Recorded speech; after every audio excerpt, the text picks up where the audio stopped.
આજ ફાઇનલી છે ને ડિલિવરી આવી ગઈ. આમ તો જો એ રામ રામ ને સીતારામ બધાને. કેમ છો બધા મજામાં? તો તમને આજે એમ થયું કે કરણે શા માટે વિડીયો આજે સ્ટાર્ટ કર્યો, બાકી દરરોજ તો કિરણ જ કરે છે. તો જો એનું કારણ આ છે. જો અત્યારે કિરણને દાખલ કરી છે, કેમ કે બસ કેટલા સમયથી જે આપણે ખુશીનો વેઇટ કરતા હતા એ બસ હવે થોડી કલાકોમાં આવી જશે. સવારે 8 વાગે કિરણને પેન થયું હતું એટલે ફટાફટ આવી ગયા. તમને ખ્યાલ જ છે કે હું અહીં સાસુમાના ઘરે જ રોકાણો છું ને બસ આ થોડું તમને ખાલી અપડેટ દેવા કે ભાઈ અત્યારે શું પોઝિશન છે એમ. તમે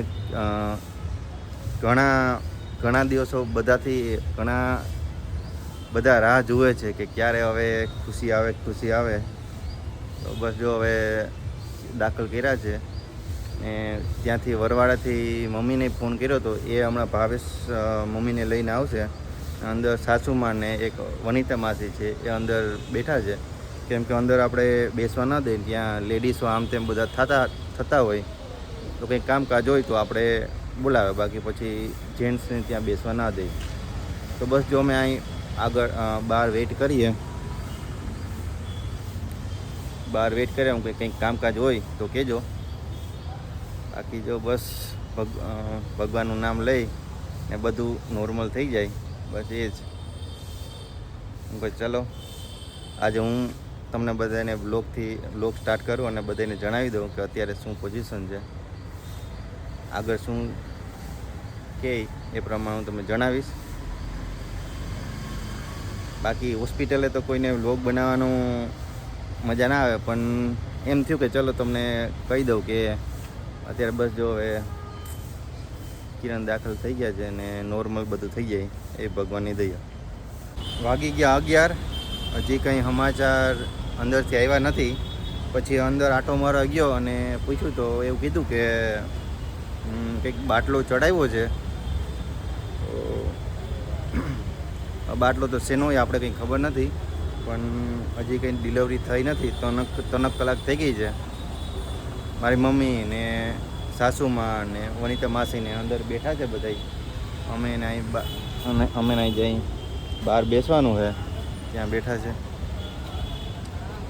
કંઈ નહીં, ભગવાન કરીને બધું નોર્મલ થઈ જાય એવી જ પ્રાર્થના આપણે. બાકી શિવને જો ઘરે જ છે, હજી ત્યાંથી કંઈ ફોન નથી આવ્યો કે શિવ રેતીનરને. એ તો ત્યાં જીતને છે એટલે શિવ ઓલા પીયુને એટલે એ રમે રાખે. બાકી જોઈએ અમે તેડવા જઈશું ને હમણાં થોડીક વાર પછી. તો ચાલો આગળ શું સમાચાર આવે એ જોઈએ. આપણે તો વેઇટ કરીએ બરાબર, બીજું તો આપણે શું કરી શકીએ એમ. બાકી તો આ ક્લિપ છે ને પાછળથી શૂટ કરું છું, કેમ કે જ્યારે ડિલિવરી થઈ ને ત્યારે પછી ફટાફટ હું ગયો ને એટલે ત્યારે વ્લોગ શૂટ કરવાનો ટાઈમ ના મળ્યો. પછી બધું કાગળિયાના અંત એને બધું આપણી વિગતને બધી લખવાની હોય છે. તો અત્યારે હું તમને એ વચ્ચે વ્લોગમાં મૂકી દઉં છું કે ક્યારે ડિલિવરી થઈ છે. તો ડિલિવરી થઈ છે બપોરે 16 જૂન 2026 ને બપોરે 12 વાગે ને 18 મિનિટે એક્ઝેક્ટ ડિલિવરી થઈ છે. કેમ કે ત્યારે પછી આ શૂટ કરવાનો ટાઈમ નહોતો મળ્યો. પછી ઉપરથી ફોન આવ્યો કે ચલો ડિલિવરી થઈ ગઈ એટલે ફટાફટ આપણે જવું પડે. તો ત્યારે તો પછી વ્લોગ શૂટ ના કરાય, તો એ પછી વચ્ચેની ક્લિપ રહી જ ગઈ કહેવાની.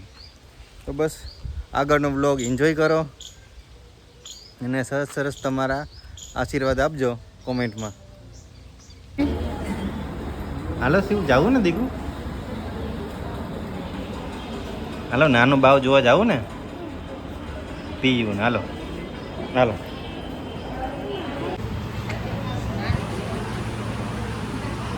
શિવ, શિવ આમ તો જો એ દઈ દે હવે દાદીને દઈ દે.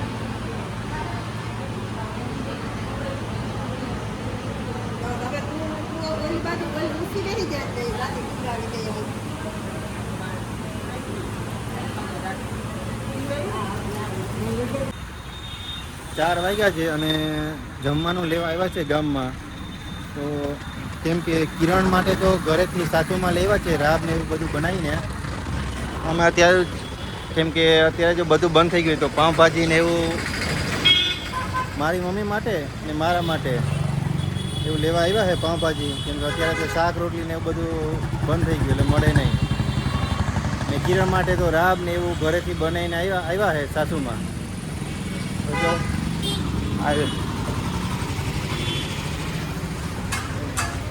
અત્યારે પાઉંભાજીમાં ચલાવી લઈએ બીજું શું.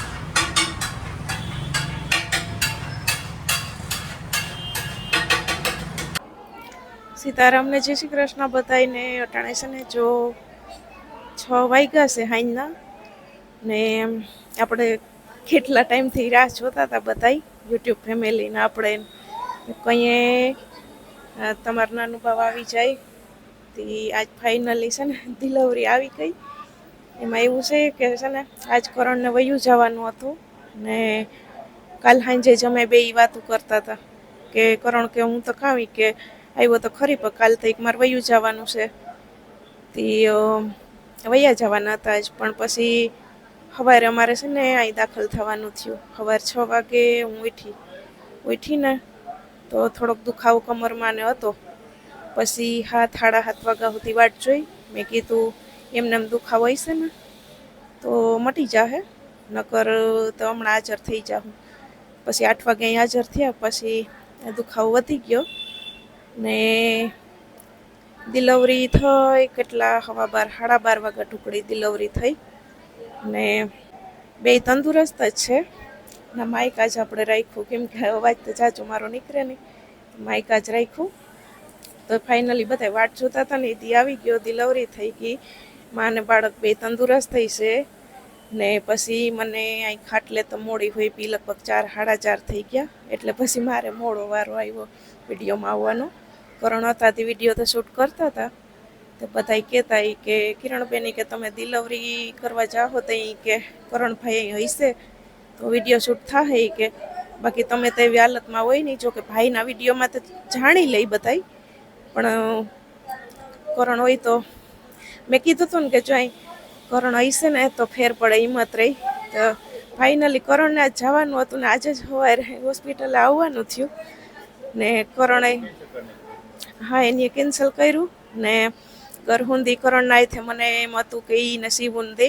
સીવું તો સવારની ઘેર હતી, એને તો બપોરે મમ્મી પાછા રાબને બનાવવા ગયા ને ત્યાં તેડી આવ્યા, ગરમ પાણીને મારા હાટું કરવા ગયા ને તે તેડી આવ્યા.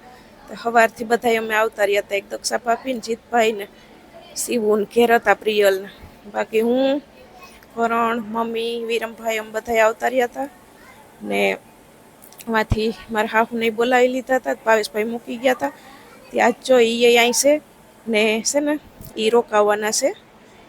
એ હવે કેમ કે મારી મમ્મીને પગ દુખે તો હડકનારી પછી શું છે કે બાળકને મને દઈ ન હગે ને સાનું ન રાખી હગે. થોડુંક કચિયા તો કરે છે એ ચાલુ થઈ જાય. હું તો હોય ત્યાં સુધી નહીં રહેતો હોય, વળી ઉઠે એટલે ચાલુ થઈ જાય હતી. એ તરત જ ઓલું કરી લઈ તેડી લઈ. આમ મારા મમ્મીને પગ દુખે તો વાર લાગે, હાફમાં તરત તેડી લઈ હતી. આ છે ને રોકા હઈ તે બધું સારી રીતે થઈ ગયું ને તમે બધા વાટ જોતા હતા ને એથી આવી ગયો. આ બે બહેનો છે ને કહ્યું નથી ઘણી એક નાનું ભાવ કઈ ઉઠશે, નાનું ભાવ કઈ ઉઠશે એમ જ કહે. એટલી વાતો ઘણી હવે આપણે આજ પછી વાતો જ કરવાની છે આગળ. ધીરે ધીરે બધી આગળ તમને માહિતી મળતી જાહે. મને ખબર છે કે તમે બધા ઘણા સવાલ કરશો, ધીરે ધીરે આગળ માહિતી મળતી જાય. બરાબર ને કરણ?